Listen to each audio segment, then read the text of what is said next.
네, 안녕하세요. 저는 나라갤러리 관장 임지영입니다. 사실은 이, 이 포럼을 신청한 것도 저는 50 플러스 센터가 굉장히 궁금했거든요.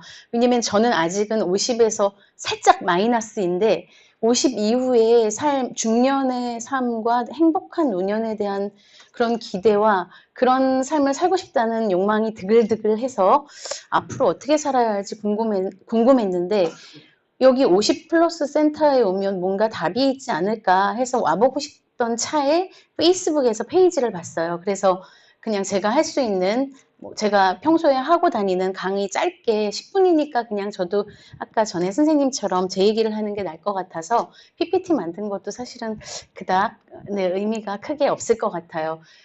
원래 저는 이게 다 이렇게 애니메이션 효과까지 다 해주셨네요. 네, 감사합니다. 생각보다 굉장히 이 캠퍼스가 너무 훌륭해서 일단 깜짝 놀랐고요.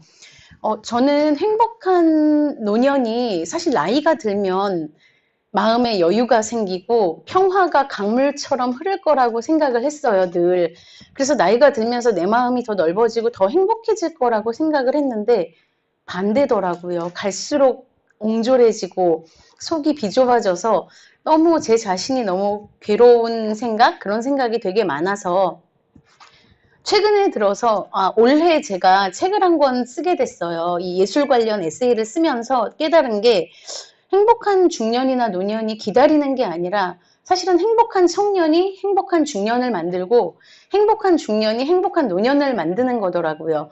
근데 그 행복은 행복해지기 쉬운 체질을 먼저 만들어야 되는 것 같아요. 사실은 제가 말씀은 이렇게 드렸지만 굉장히 좀 긍정적이고 굉장히 좀 낙천적인 성격이라 굉장히 밝다 이런 얘기를 듣는데 그 원인이 굉장히 예술적인 환경에서 자랐어요. 왜냐면 아버지께서 지금은 돌아가셨지만 4년 전에 돌아가셨지만 굉장히 예술품 수집가셨어요. 그래서 사실은 저보다 도자기를 더 예뻐하셨고 저보다 그림을 더 많이 윤인하게 닦으시던 정말 아주 지독한 예술품 수집가셔서 그냥 말 그대로 집에서 수많은 그림들과 도자기들과 그걸 보면서 자랐거든요. 근데 이렇게 최근에 와서 저의 환경과 저의 지금 할 수 있는 일과 제가 쓸 수 있는 글과 이런 걸 생각해 보니까 전부 그 힘의 원천이 예술에서 왔더라고요. 그래서 아이고 네. 네. 그래서 예술 감수성을 갖는 게 행복해지고 쉬운 체질이 되는 데는 최고라는 생각을 했습니다. 근데 예술 감수성은 사실 우리나라 사람들 예술 어려워하잖아요. 사실 제가 갤러리를 하면서 가장 많은 얘기 듣는 게 예술 뭔지 모르겠어요. 그거 특히나 뭐 예전 고서화나 이런 거는 스토리텔링이 있고 병풍이 있고 이렇지만 요즘 컨템퍼러리 아트나 뭐 설치 미술 특히나 요즘 유행하는 단색화 다 보셨을 거예요. 너무 어렵잖아요. 사실 뭐가 뭔지 모르겠어요. 이런 말들 되게 많이 하시는데 제가 오늘 여기에 선 이유는 그 꿀팁을 드리기 위해서 사실은 왔습니다.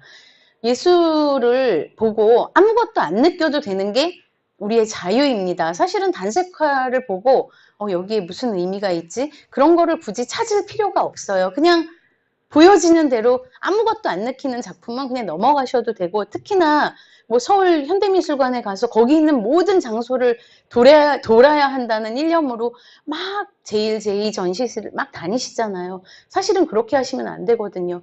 그냥 전시실에 딱 들어가셨을 때 사람도 그렇잖아요. 내 마음을 끄는 사람이 있잖아요. 그 사람은 여러 사람이 아니고 미술 작품도 똑같습니다. 딱 들어갔을 때 내 마음을 잡아끄는 컬러 그리고 뭐 어떤 형태 그런 작품 앞에 서서 오래오래 있고 내 마음의 결이 무엇을 느끼는지 내 마음을 들여다보는 게 그게 예술 감수성을 키워주는 일이거든요. 그리고 거기서 뭐 나도 할 수 있겠다. 사실은 뭐 박수근 초기작 스케치 같은 거는 정말 나도 그릴 수 있겠다. 그런 얘기 굉장히 많이 하시거든요. 네, 그리시면 돼요. 그리시고, 이건 박수근이 처음에는 이렇게 시작했구나. 이런 것들이 예술 감수성을 높이고 그런 사소한 감동하는 습관이 굉장히 행복해지기 쉬운 체질로 바꾸거든요, 우리를. 그리고 아까 말씀하셨던 것처럼 그런 소소하게 감동하는 습관이 사실은 우리의 꽃미모를 지켜줍니다. 꽃중년으로 갈 수 있는 건 많이 웃고 감동하는 습관이 그렇게 나중에 행복한 노년을 만드는 거거든요. 제가 갤러리를 한 지는 7년, 8년 차인데요. 사실은 어렸을 때 그렇게 예술적인 환경에서 자라서 예술 향유자의 위치에만 있었지, 그냥 그림을 보고 즐기고 늘 그랬었는데, 이거는 그림을 사고 파는 일을 하다 보니까 최근에 한 몇 년간 병이 걸렸었어요.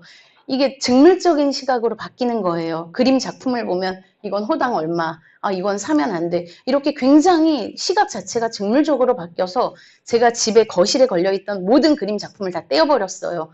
너무 피곤한 거예요. 예술을 보는 게. 그 정도로 너무너무 힘들고 피곤했었는데, 사실은 올해 굉장히 제가 많이 마음이 바뀐 사건이 있었습니다. 제가 올해부터 문화예술도 복지라는 생각으로 모인 몇몇 분들이랑 보육원에 그림을 걸어주는 봉사를 시작했어요. 그래서 사실은 지방 화천에 있는, 문경에 있는 보육원, 왜냐면 우리나라는 먹고 재우는 것이 복지고 가르치는 것까지 복지지 예술을 복지라고 생각하진 않잖아요. 근데 사실 외국은 어떤 곳이건 유럽은 사실 예술부터 복지를 해요. 문화 바우처 사업으로 그런 아이들 오페라 보게 하고, 사실은 인문학이 사람을 바꾸는 가장 유용한 학문이기 때문에 외국은 그렇지만 우리나라는 아직까지 그 환경이 너무 부족해서, 그래서 복지원에 다니면서 전화를 하고 그 복지원에 이제 있는 환경을 막 바꿔주기 시작했는데, 처음에는 굉장히 힘이 들더라고요. 일단 그림들을 모아야 하고 기증받아야 하고 그런 굉장히 복잡한 절차를 했는데, 그 보육원에 가서 그림을 바꿔주니까 정말 뭐 초등학교부터 유치원부터 고등학생까지 있는데, 고등학교 아이들이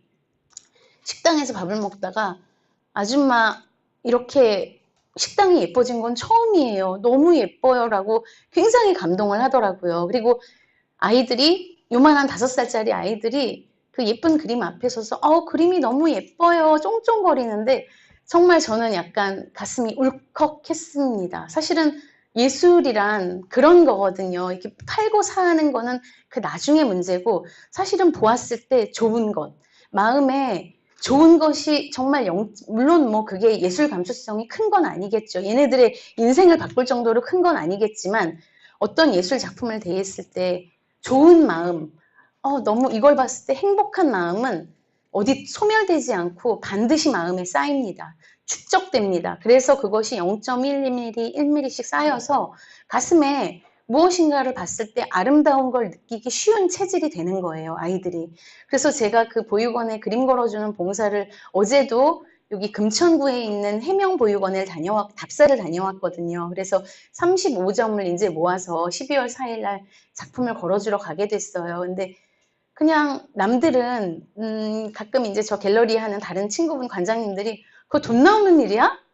돈도 안 주는데 뭐하러 이렇게 열심히 해? 이런 얘기를 하세요. 근데 저는 너무 확신하거든요. 그런 작은 마음이나 이런 것이 사실은 정말 예술의 가치고 우리 마음을 되게 행복하게 하는 일이라는 거를 진짜 믿어 의심치 않게 되었습니다. 그래서 아빠가 돌아가신 지는 사실은 4년, 5년이 되는데, 그전에는 아빠한테 고맙다는 얘기를 못했어요. 왜냐면 너무 깐깐하시고 그렇게 예술품 애호가시다 보니까 굉장히 성격이 예민하신 부분이 많아서 좀 힘들었거든요. 근데 지금에서야 사실은 아빠가 이렇게 예술 쪽에 일을 하게 해주시고 예술을 가까이 느끼고 제가 행복하기 쉬운 체질로 키워주셔서 너무 감사하구나, 너무 행복하구나 이런 생각을 하고, 그리고 오늘 여기 온 이유도 사실은 보육원에 그림 걸어주는 일을 하면서 제가 예전에 시니어 대학 이런 데서 강의를 했는데 다들 비슷한 반응이셨어요. 아우, 우린 몰라. 그게 뭔지 몰라.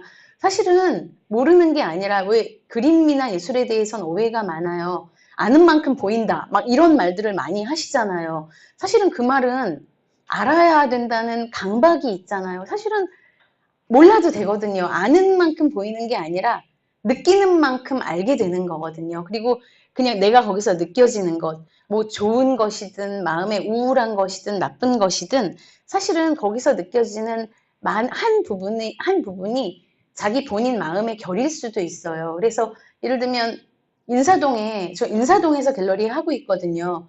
많은 분들이 들어오시는데 굉장히 어색해 하세요. 근데 너무 당연히 예술품의 주인은 보는 사람이 주인이거든요. 그거 소유하지 않으셔도 돼요. 보는 사람이 임자고 그거를 그 순간 누리는 사람이 진짜 주인이라는 생각을 늘 하거든요. 그래서 여러분들이 화랑이나 어떤 예술품을 보러 가는 데 있어서 어려워하거나 부담스러워하지 않으셨으면 좋겠고요.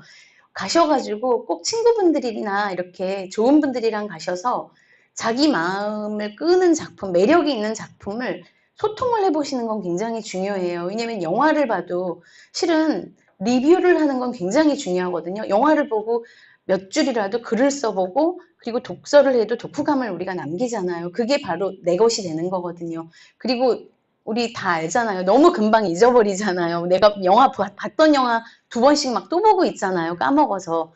그래서 리뷰를 남기는 거 중요하듯이 그림을 보고도 친구분과 이 그림이 왜 좋았는지, 그리고 예를 들면 쓸쓸한 느낌이야 라고 하면 그림이 쓸쓸한 게 아니라 본인의 마음이 쓸쓸한 것일 수도 있고, 그렇게 감정을 소통하는 도구로도 요즘에는 아트 테라피가 굉장히 각광받고 있거든요. 그래서 여러분들이 예술로 즐겁게 즐거운 생활을 하시고 즐거운 중년으로 같이 살아갔으면 좋겠습니다. 감사합니다.